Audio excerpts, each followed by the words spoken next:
ছবি। আমি এখন আহ্বান করছি দ্বাদশ কলকাতা আন্তর্জাতিক শিশু চলচ্চিত্র উৎসব কমিটির অন্যতম সদস্য শ্রী সম্রাট মুখোপাধ্যায়কে।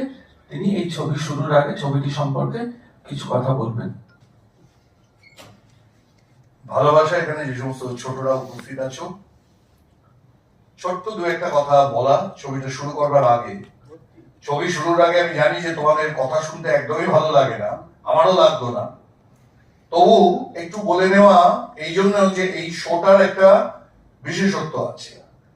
এতদিন পর্যন্ত তোমরা দেখেছো যে বড়দের যে ফেস্টিভ্যাল হয়, সেই ফেস্টিভ্যালে সেন্টিনারি ট্রিবিউট, হোমেজ, এই সমস্ত আয়োজন হয় এবং সেখানে যেটা করা হয় যে কারোর যদি শতবর্ষ হয়, কোনো শিল্পীর, কোনো পরিচালকের, কোনো বিশেষ ব্যক্তিত্বের মধ্যেও নিয়ে আসবো।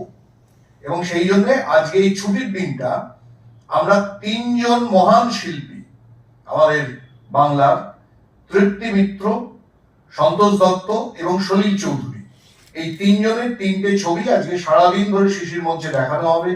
তোমরা দেখবে, সঙ্গে তোমাদের বাবা মারা দেখবেন, তাদের পুরনো ছেলেবেলায় ফিরে যাবেন।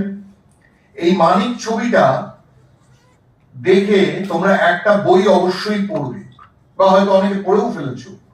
সেটা হচ্ছে চার্লস ডিকেন্সের অলিভার টুইস্ট। অলিভার টুইস্টের যে গল্প সারা পৃথিবীতে, সেটার উপর ভিত্তি করে অসংখ্য ছবি হয়েছে। ইংরেজিতে হয়েছে, পৃথিবীর নানান দেশে নানান ভাষায় হয়েছে।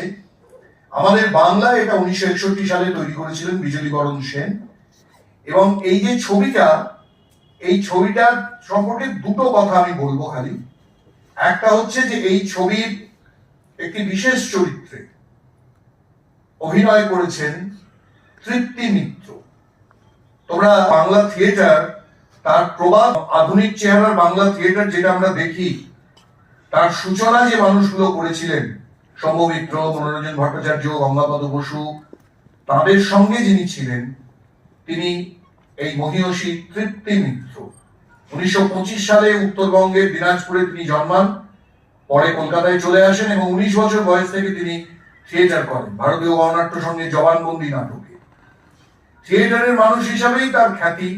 তার রক্তকরবী নাটকে নন্দিনী করার কথা আমরা সবাই জানি, কিন্তু সিনেমাতেও তিনি কত বড় অভিনেত্রী ছিলেন সেটা তোমরা আজকে দেখবে।